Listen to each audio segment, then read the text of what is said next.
জীবন যদি হঠাৎ বলে দেয় তোমার সময় শেষের পথে, আর সেই সময়টা যদি তুমি একবার তোমার প্রথম ভালোবাসাকে খুঁজে পাওয়ার সুযোগ পাও, তাহলে তুমি কি করবে? আজ আমি এমনই একটি কোরিয়ান মুভির গল্প এক্সপ্লেইন করব, যেটা হাসাবে, কাঁদাবে, আর শেষে এসে মনে করিয়ে দেবে life is painful but still life is beautiful. শুরুটা হয় একটি মধ্যবয়সী মহিলা জেইনকে দিয়ে। তার স্বামী জিনবং তার জন্য হাসপাতালে অপেক্ষা করছে। জেইন তাড়াতাড়ি হাসপাতালে যাওয়ার জন্য একটি বাসে ওঠে, কিন্তু কিছু দূরে যাওয়ার পরে সে বুঝতে পারে সে ভুল বাসে উঠেছে। জেইনের আসতে দেরি হয়, বং একাই ডাক্তারের কাছে চলে আসে। ডাক্তার তাকে বলে আপনার স্ত্রীর ক্যান্সার হয়েছে, তার কাছে সর্বোচ্চ 2 মাস সময় আছে। এই খবর শুনে জিন নীরব হয়ে যায়। সেখানে জেইন আসে। একসাথে খাওয়ার সময় জেইন ডাক্তারের রিপোর্টের কথা জানতে চায়। বং বলে তোমার ক্যান্সার হয়েছে, কতবার বলেছি স্মোক করো না, বাইরের খাবার খেও না, কিন্তু তুমি তো আমার কথা শুনলে না। তাদের সংসার জীবনে ছেলে আছে, মেয়ে আছে, সবকিছুই আছে, শুধু যেন ভালোবাসাটা নেই। ক্যান্সারের কথা শুনে জেইন নিস্তব্ধ হয়ে যায়। জেইনের মেয়ে ইজেন তার কোনো কথাই শুনে না। তার ছেলেও তার সাথে তেমন কথা বলে না। স্বামী স্ত্রীর ভিতরেও তেমন কোনো ভালোবাসা নেই। এই অবস্থার পরেও সে বাড়ির সকল কাজ করে, কিন্তু সামান্য ভুলের জন্য স্বামীর কাছে কথা শুনতে হয়। জেইন সারাদিন একা একা বসে ভাবে। রাতে বং বাড়িতে আসলে বলে আমি এইভাবে আর থাকতে পারবো না। বং জিজ্ঞাসা করে তাহলে কি করতে চাও? তখন জেইন বলে আমি আমার প্রথম ভালোবাসার সাথে দেখা করতে চাই। এই কথা শুনে বং হাসে। তখন জেইন তার প্রথম ভালোবাসার ছবি বের করে দেয়। জেইনের প্রথম ভালোবাসার নাম হিয়ন সক। জেইন তাকে খোঁজার দায়িত্ব বংকে দেয়, কিন্তু বং তাকে খোঁজে না। বাড়ি আসলে জেইন বংকে ডিভোর্স পেপার দেয় আর বলে সারা জীবন তোমার সাথে অনেক দুঃখ দেখেছি, তাই মরার আগে তোমার টাকা দিয়ে আনন্দ করতে চাই। বং বলে আসলে তুমি কি করতে চাও? জেইন বলে আমি আমার প্রথম ভালোবাসাকে খুঁজতে যেতে চাই, আর আমার সাথে তুমিও যাবে। অন্য সকল স্বামীর মতো বংও রাজি হয় না, কিন্তু রাতে অনেক চিন্তা ভাবনা করে সে যেতে রাজি হয়। এবার শুরু হয় তাদের পথযাত্রা। হিয়নসককে খোঁজার জন্য জেইন তাদের স্কুলে আসার সিদ্ধান্ত নেয়, এই আশায় যে সেখানে যদি তার কোনো ঠিকানা দেওয়া থাকে। রাস্তায় চলতে চলতে জেইনের পুরনো কথা মনে পড়ে, যখন তার পেটে তার ছেলে ছিল। মনে পড়ে যায় কত কষ্টে না সে দিন কাটিয়েছে। জেইন বাড়িতে না থাকায় তার মেয়ে ইজেন বাড়ির সকল কাজ গোছায়। চলতে চলতে জেইন তার বাবার সমাধির কাছে চলে আসে। সেখানে কিছু সময় কাটিয়ে তারা স্কুলে চলে আসে। স্কুলে এসে তারা স্কুল জীবনের কথা মনে পড়ে। এখানেই সে প্রথম হিয়নসককে দেখেছিল। এক বৃষ্টির দিনে হিয়নসক জেইনকে তার ছাতার নিচে নেয়। এর পর থেকেই তারা একসাথে সময় কাটাতে শুরু করে। একসাথে ছবি তোলে, সেই ছবি দেখে স্কুলে তার খোঁজ করে। কিন্তু ব্যক্তিক প্রাইভেসির কারণে স্কুলের লোক তাকে কোনো খবর দেয় না। খবর না পাওয়ার জন্য বং খুব খুশি হয়। তখন জেনের আরেকটি জায়গার কথা মনে পড়ে। তারা একটি বৃদ্ধ লোকের কাছে আসে। কথা বলার পরে লোকটি বলে হিয়নসক বুসানে চলে গেছিল, তাই তারাও বুসানে আসার লক্ষ্যে রওনা শুরু করে। জেইন ঘুমালে বং সমুদ্র পাড়ে হাঁটতে আসে। হাঁটতে হাঁটতে বং এর পুরোনো দিনের কথা মনে পড়ে যায়। সে আর জেইন বিয়ের পরে হানিমুনে এখানে এসেছিল। রাত হয়ে যাওয়ায় তারা একটি হোটেলে থাকে। জেইন বারবার বং এর সাথে তার প্রথম ভালোবাসার গল্প বলতে থাকে, আর এগুলো শুনে বং জ্বলে পড়ে ওঠে। জেইনের মনে পড়ে একবার হিয়নসক আর সে সিওলে ঘুরতে এসেছিল। জেইন সেই স্মৃতিগুলো মনে করতে থাকে। সকাল হলে তারা বৃদ্ধ লোকটি দেওয়া ঠিকানায় আসে। ঠিকানায় এসে কথা বলার পরে লোকগুলো তাদের আরেকটি ঠিকানা দেয়। তারা আবার সেই ঠিকানায় যাওয়ার জন্য রওনা দেয়। গাড়ি চালাতে চালাতে বং এর শরীর ব্যথা হয়ে যায়, তাই এইবার জেইন গাড়ি চালায়। রাস্তায় তাদের সামনে আর্মি পড়ে। আর্মি দেখে বং এর পুরোনো দিনের কথা মনে পড়ে। বং ও একবার আর্মিতে ভর্তি হয়েছিল।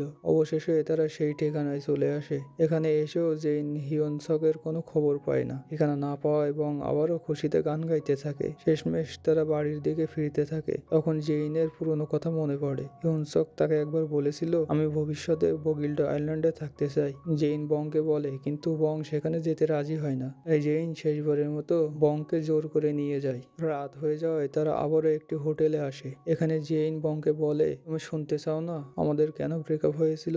তখন বং বলে হ্যাঁ, আমি এটা শোনার জন্য পাগল হয়ে আছি। আর তুমি তার সাথে প্রেম করতে 20 বছর বয়সে, আর আমরা 30 বছর ধরে একসাথে আছি। তারপরেও তুমি কেন তার সাথে দেখা করতে চাও? তার ভিতরে কি এমন আছে যা আমার ভিতরে নেই?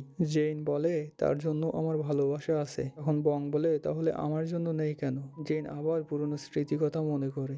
জেইনের বান্ধবী তাকে বলেছিল হিয়নসক খুবই খারাপ একটি ছেলে, সে সবসময় মেয়েদের পিছু ঘুরে। বান্ধবীর কথা শুনে কারণে জেইন হিউনসক থেকে দূরে চলে যায়। কিন্তু একদিন সে জানতে পারে তার বান্ধবী তাকে মিথ্যা বলেছে। তখন সে বন্ধুত্ব ভেঙে দেয় আর হিউনসকের খোঁজ নিতে আসে, কিন্তু জানতে পারে হিউনসক এখান থেকে চলে গেছে। এইভাবে সময় কেটে যায়। জেইন একদিন বই কিনতে এসে একদল আন্দোলনকারীর ভিতরে পড়ে যায়। তখন আন্দোলনকারীর ভিতরে একজন তাকে কোলে নিয়ে পালায়। এটি ছিল জিন বং। সে মনে করে জেইনও আন্দোলন করেছে, তাই তার ক্ষতে কাপড় বেঁধে দেয়। জেইন বলে, আমি আন্দোলনকারী না। তখন বং কাপড় খুলে নিতে যায়। হঠাৎ জেইন তার গালে চড় মারে। বং পাশে তাকিয়ে দেখে সেখানে পুলিশ এসেছে, তাই সেও একটু নাটক করে। জেইন তাকে পুলিশের হাত থেকে বাঁচায়, আর এখান থেকেই তাদের দুজনের প্রেম শুরু হয়েছিল। জেইনের মেয়ে ইজিন একটি কনসার্টে আসে। এখানে তার ভাইও স্টেজে গান গাইতে আসে। গান গাইতে গাইতে সে হঠাৎ মাথা ঘুরে পড়ে যায়। মূলত ইজিনের দেওয়া ভুল মেডিসিনের কারণে তার ভাই অজ্ঞান হয়ে গেছে। ডাক্তারের কাছ থেকে তারা জানতে পারে সে তার ভাইকে ক্যান্সারের ওষুধ দিয়েছে। তারা ভাই বোন দুজনেই বুঝতে পারে তাদের মা ক্যান্সারে আক্রান্ত। তারা মায়ের কাছে কল দিয়ে কান্নাকাটি করে। পরের দিন সকালে জেইন হিউনসকদের বাড়িতে আসে। হিউনসকের বোন দরজা খোলে। জেইন বলে, আমি হিউনসকের হাই স্কুলের বন্ধু। তখন মহিলাটি তাদেরকে ভিতরে নিয়ে আসে আর বলে হিউনসক মারা গেছে, আর তারা একটু কাঁদে। কিছু সময় পরে তারা আবার হাসাহাসি শুরু করে দেয়। বং তাদের কাণ্ড দেখে বলে, এটাই মহিলা মানুষ। হিউনসকের বোন বলে, আমার ভাই তোমাকে খুবই ভালোবাসতো। তুমি তাকে ছেড়ে দেওয়ার পরে সে তোমাকে খুবই মিস করতো। তাদের এসব কথা শুনে বং এর সহ্য হয় না। মহিলাটি জেইনকে বলে, আমার ভাই তোমার জন্য একটি চিঠি রেখে গেছিল, তুমি বসো, আমি সেটা নিয়ে আসছি। মহিলাটি চিঠি নিয়ে আসে। জেইন চিঠি খুলে দেখে সেখানে তার জন্য না, তার বান্ধবীর জন্য হিউনসক চিঠি রেখে গেছে। বং এটা দেখে হাসতে হাসতে শেষ হয়ে যায়। সেখান থেকে ফেরার সময় জেইন অসুস্থ হয়ে যায়, তাই বং জেইনকে কাঁধে নিয়ে সমুদ্র পাড় দিয়ে হাঁটে। বং এর সেই পুরনো দিনের কথা মনে পড়ে যায়। বং জেইনকে পাওয়ার জন্য জেইনের বাড়ির সামনে এসে কতই না কান্নাকাটি করেছে। বং ও জেইনকে খুব ভালোবাসে, কিন্তু সময় পরিবর্তনের সাথে সাথে জেইনের প্রতি তার ভালোবাসা দায়িত্বে রূপান্তরিত হয়েছে।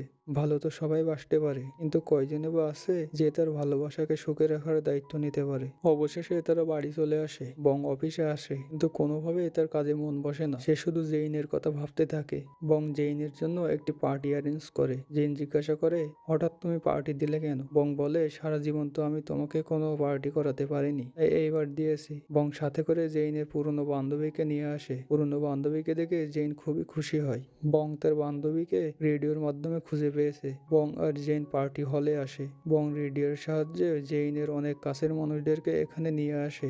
বং মঞ্চে আসে, পার্টিতে আসার জন্য অতিথিদেরকে ধন্যবাদ জানায়। বং বলে, আমার স্ত্রীর শরীর ভালো নেই, তার খুশির জন্যই আমি আজ এই পার্টি আয়োজন করেছি। বং এবার জেইনকে কাছে ডাকে।